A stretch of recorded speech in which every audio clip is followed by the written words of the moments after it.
سر، میرا نام محمد منان ہے اور تعلق اندرون سندھ سے ہے۔ میں اس وقت تقریباً 26-27 سال کا ہوں۔ میں نے 2 سال قبل پھپھو اور دادی کو ڈنڈوں سے پیٹ کر گھر سے نکال دیا تھا۔ واقعہ کچھ یوں ہوا کہ میرے دادا کے پاس ایک بیٹا اور ایک بیٹی تھی۔ انہوں نے بھی اکثریت کی طرح بیٹے کو زیادہ محبت دی، یہاں تک کہ اپنی زمین سے بیٹی اور بیوی کا حصہ نہیں نکالا۔ ساری زمین اور گھر اپنے بیٹے یعنی میرے والد صاحب کے نام کر دیا۔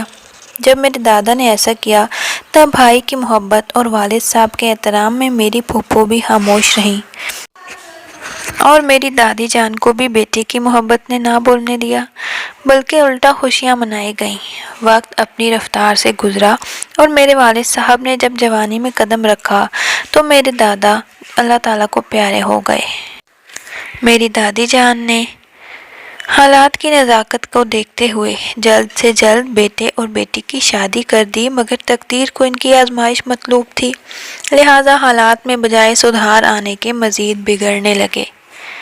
یہاں تک کہ میری والدہ صاحبہ نے میری پھپھو پر پابندی لگا دی کہ وہ اپنے میکے نہیں آ سکتی، جسے تسلیم کر لیا گیا، کیونکہ میرے والد صاحب میری والدہ کی بات کو بھی حکم کا درجہ دیتے تھے اور ان کی اسی کمزوری نے انہیں ذلت و رسوائی دی تھی۔ میری پھپھو پر میکے آنے میں پابندی لگ گئی تو دوسری طرف ان کے سسرال والوں نے ان کا جینا حرام کر دیا۔ کئی بار ان کو گھر سے نکال دیا جاتا اور پوری رات وہ گھر کی دہلیز پر کھڑی رہتی۔ اگر سسرال والوں کو رحم یا شرم آ جاتی تو وہ صبح ان کو اندر بلا لیتے، اور اگر نہ آتی تو میری پھپھو آس پڑوس کی کسی خاتون کی منت سماجت کر کے اس کے گھر بیٹھ جاتی۔ اگر حالات مزید خراب ہوتے تو ہمارے آبائی گاؤں آ جاتی اور یہاں ہی کسی کے گھر رک جاتی تھی۔ چونکہ ہمارے گھر ان کے داخلے پر پابندی تھی تو مجبوراً جب وہ سسرال سے دھتکارے جانے پر آبائی گاؤں آتی اور جس عزیز رشتہ دار کے گھر رہائش پذیر ہوتی میری دادی بھی وہاں چلی جاتی۔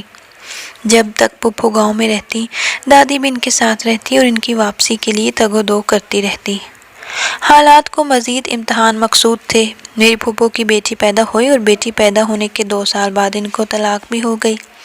اب ان کے لیے ہمارے پاس رہنے کے سوا کوئی چارہ نہ تھا اور میری والدہ صاحبہ رکھنے پر تیار نہ تھیں۔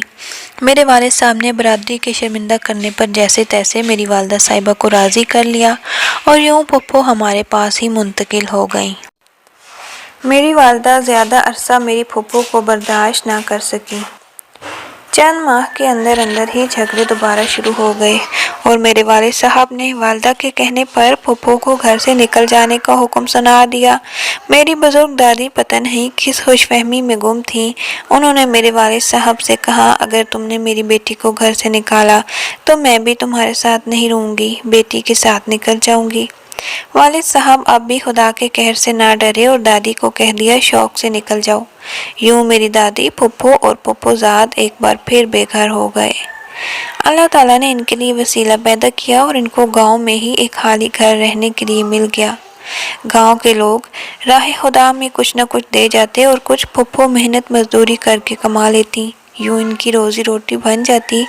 مگر جب میری پھپھو زاد کچھ بڑی ہوئی اور اسکول جانے لگی، اس کے اخراجات کی خاطر رقم کی ضرورت پڑی، پھپھو اور دادی نے میرے والد صاحب کو جائیداد میں سے ان کا حصہ دینے کا کہا۔ میرے والد صاحب نے جب اپنی ماں اور بہن کے منہ سے حق لینے کی بات سنی تو ان کو غلیظ گالیوں سے نوازنے لگے۔ میری والدہ صاحبہ جلتی پر تیل کا کام کرنے لگیں اور بات گالیوں سے بڑھ گئی۔ میرے والد صاحب نے اپنی بوڑھی ماں، بہن اور بھانجی کو جوتے مار مار کر گھر سے نکال دیا۔ جب باہر میری دادی، پھپھو اور پھپھو زاد کو جوتے مارے جا رہے تھے تب اندر کمرے میں میری والدہ صاحبہ مجھے سمجھا رہی تھیں کہ وہ دونوں عورتیں میرے بیٹے کی جائیداد ہتھیانا چاہتی ہیں، میں ایسا کبھی نہیں ہونے دوں گی، اور ساتھ ہی مجھے خود پر بیتے ایسے مظالم سنا رہی تھیں کہ مجھے لگ رہا تھا جو کچھ پھپھو اور والدہ صاحبہ کے ساتھ ہوا وہ کم تھا۔ خیر، جب میرے والد صاحب نے اپنی ماں اور بہن کو جوتے مار کر گھر سے نکالا تو وہ پلٹ کر کبھی ہماری دہلیز پر نہ آئیں، یہاں تک کہ میرے والد صاحب انہی کھیتوں میں کام کر رہے تھے جن کی خاطر اپنی والدہ کو جوتے مارے تھے تو ان کو کسی زہریلے کیڑے نے ڈس لیا۔ بہت عرصہ ان کا علاج چلتا رہا مگر وہ دوبارہ صحت یاب نہ ہوئے اور تقریباً 8 سال شدید اذیت میں زندہ رہنے کے فوت ہو گئے۔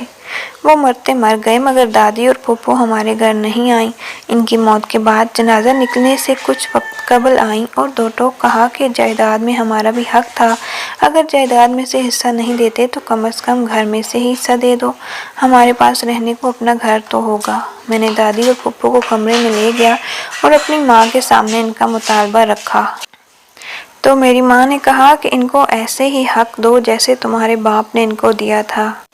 میرے باپ نے تو اپنی بہن، ماں اور بھانجی کو جوتوں سے مارا تھا، مگر میں ایسا نہ کر سکا اور ان سے کچھ وقت کی مہلت مانگی۔ میرے دل میں بھی فطور تھا اور میں بھی ان کو حق نہیں دینے والا تھا، بس چاہتا تھا 10واں گزر جائے، والد صاحب کی موت پرانی ہو جائے تو ان کا علاج کر لیتا ہوں۔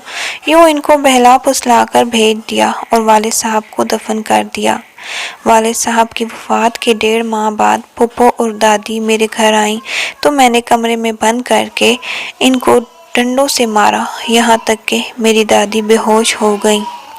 پھوپھو اور دادی کے میرے دل میں میرا خوف اتنا بیٹھا کہ اس کے بعد اگر وہ مجھے گلی سے آتے ہوئے دیکھ لیتی تو چھپ جاتی تھی، سامنے جس کا بھی گھر آتا اسی میں گھس جاتی تھی، یہاں تک کہ اس بات کو 3 سال گزر گئے۔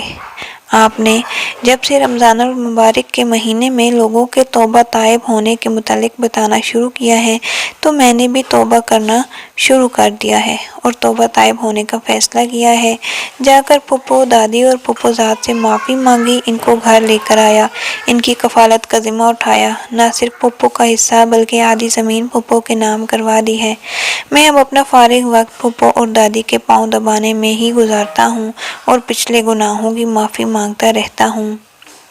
میں ان کو اپنے والد صاحب کی قبر پر بھی لے کر گیا ہوں تاکہ میرے والد صاحب اس وجہ سے عذاب میں مبتلا نہ ہوں۔